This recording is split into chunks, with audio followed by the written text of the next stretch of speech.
All right, we are having a huge fermentation day. So right here in my half-gallon jars, I am putting 4 tablespoons of salt. And then in this quart, I'm putting a quarter of a cup of sugar, and then putting boiling water in all of them until they dissolve, and then topping them off with cool water and then letting them cool down. Here, I'm just making a batch of fermented pickles. And these are honestly so easy and so delicious.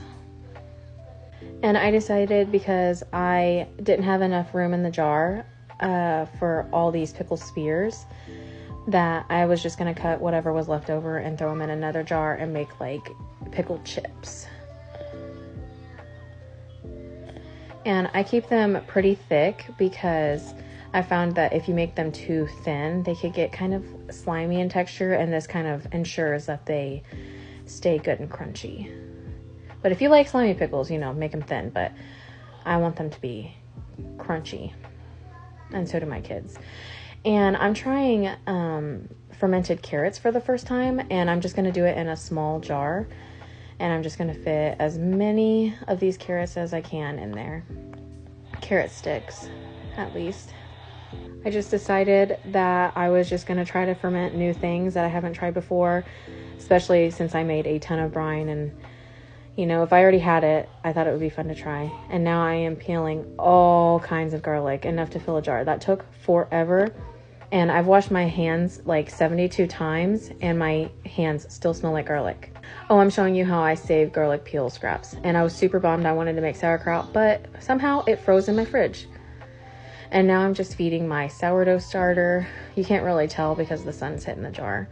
But if you can see, I overfilled it. It is full. Big time. So that was a chore to get that to stir. But I got it done. And now that the sugar water is cooled, I'm going to these are water kefir grains.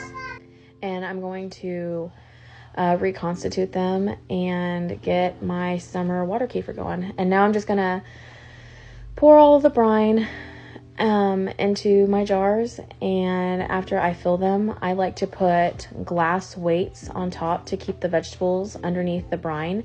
This ensures that there's no mold that will grow in your ferments, and it just keeps everything